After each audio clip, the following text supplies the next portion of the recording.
पुंछ में सुरक्षा बलों ने एक पाकिस्तानी नागरिक को हिरासत में लिया। पाकिस्तानी नागरिक से पूछताछ जारी। मणिपुर में सुरक्षा बलों ने संवेदनशील इलाकों में चलाया तलाशी अभियान। टीम ने जांच के दौरान बरामद की कई वस्तुएं।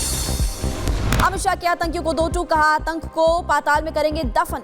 जम्मू कश्मीर में बंकर की जरूरत नहीं पड़ेगी, गोली का जवाब गोली से देंगे। हमने बंकर बनाए, अच्छा ही किया भाई, बना दिए बंकर, कभी कभार काम आएंगे। मगर मैं कहकर जाता हूं, बंकर की जरूरत नहीं पड़ेगी, किसी की ताकत नहीं है गोली चलाने की। जम्मू कश्मीर के नौशेरा में अमित शाह के हुंकार। आरक्षण को लेकर कांग्रेस पर साधा निशाना, कहा जम्मू कश्मीर के लोगों का छीना गया था अधिकार। भाइयों बहनों, आपका ये अधिकार 70 साल तक किसने छीन कर रखा था? ये कांग्रेस पार्टी और एनसी ने, ये पीडीपी ने छीन कर रखा था। राहुल गांधी पर अमित शाह का हमला, कहा राहुल करते हैं आरक्षण खत्म करने की बात, हम आरक्षण खत्म नहीं होने देंगे। राहुल बाबा, आप और उमर उल्टा होकर सीधा हो जाओ, आरक्षण रहेगा रहेगा रहेगा, हम आपको हटाने नहीं देंगे। पीएम मोदी ने बाइडेन को गिफ्ट किया इंडियन रेलवे का मॉडल। पूरी तरह चांदी से किया गया निर्माण। दिल्ली से डेलावेयर की यात्रा को दिखाता है मॉडल। न्यूयॉर्क पहुंचे प्रधानमंत्री मोदी। पीएम के स्वागत में कलाकारों ने पेश की डांस प्रस्तुति। मौके पर मौजूद लोगों का पीएम मोदी ने अभिवादन भी किया।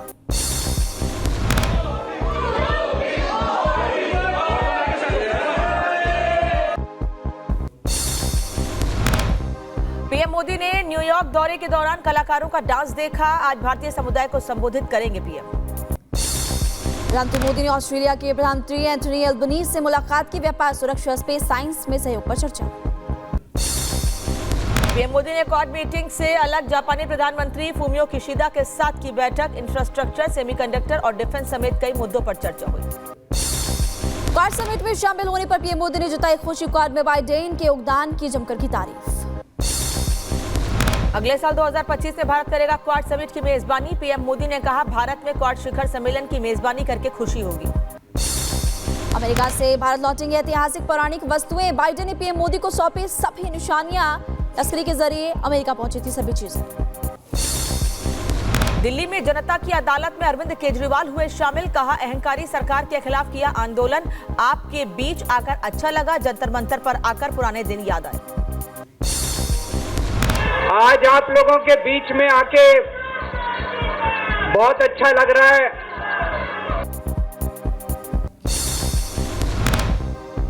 अरविंद केजरीवाल की जनता अदालत को बीजेपी ने बताया ड्रामा। बीजेपी नेता योगेंद्र चंदौलिया ने पूछा कि जो व्यक्ति भ्रष्ट है उसे जनता की क्या जरूरत है। जो व्यक्ति दागी हो, करप्ट हो, उसको जनता की अदालत लगाने की आवश्यकता क्या पड़ी है? यह कुछ ना कुछ नौटंकी करेंगे। आने वाले विधानसभा चुनाव को देखते हुए हिंदू धर्म को लेकर आचार्य प्रमोद कृष्णम का बयान। कहा जब सनातन मजबूत होगा तभी भारत मजबूत होगा। सनातन आगे बढ़ेगा, सनातन मजबूत होगा, सनातन सशक्त होगा, तभी भारत मजबूत होगा। भारत और सनातन, सनातन और भारत, उनको एक दूसरे से अलग नहीं किया जा सकता है। आरजेडी नेता मृत्युंजय तिवारी ने बीजेपी पर साधा निशाना। कहा पूरा देश आतंकवाद का खात्मा चाहता है, लेकिन माइक पर बोलने से ऐसा नहीं होगा। आतंकवाद पर हमला माइक से नहीं हो सकता, बोलकर नहीं हो सकता। उसके लिए दृढ़ इच्छा शक्ति, संकल्प शक्ति चाहिए। आतंकियों का, आतंकवादियों का खात्मा पूरा देश चाहता है। जम्मू कश्मीर को लेकर बोले बिहार सरकार में मंत्री अशोक चौधरी। कहा धारा 370 हटने के बाद एनडीए सरकार की सारी कोशिशें जम्मू कश्मीर में आतंकवाद को रोकने की हैं।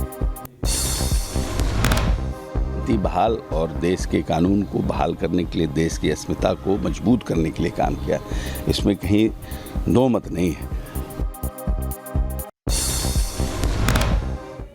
और हरियाणा के नरवाना का रुख करते हैं, जहां उत्तर प्रदेश के मुख्यमंत्री योगी आदित्यनाथ जनसभा को संबोधित कर रहे हैं।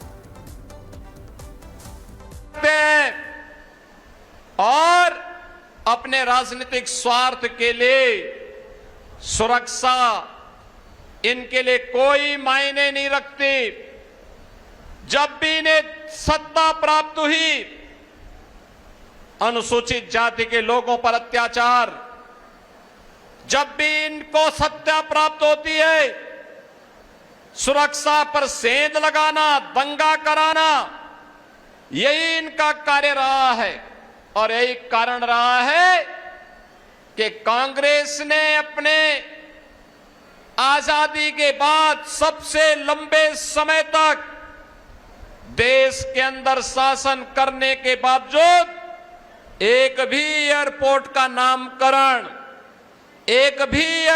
नामकरण महर्षि वाल्मीकि के नाम पर नहीं किया।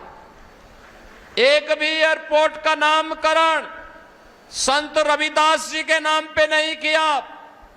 एक भी एयरपोर्ट का नामकरण इन्होंने बाबा साहब भीमराव अंबेडकर के नाम पर नहीं किया। यहां पर तो लोग करते थे केवल अपने नाम पर, अपने पूर्वजों के नाम पर। बच्चा पैदा बाद में होता था, पहले उसका नामकरण हो जाता था। उनके नाम से किसी एयरपोर्ट स्टेडियम का नाम रख दिया जाता था। और इसीलिए आज जब ये विधानसभा हरियाणा का चुनाव हो रहा है, तो मैं आपका आह्वान करने के लिए आया हूं। याद करिए 2017 के पहले उत्तर प्रदेश की स्थिति क्या थी। आबादी का सबसे बड़ा राज्य किन स्थितियों में था। हर तीसरे दिन दंगे होते थे, अराजकता चरम पर थी, बेटी सुरक्षित नहीं थी, व्यापारी का कोई सम्मान नहीं था और अराजकता चरम पर थी, विकास बाधित था।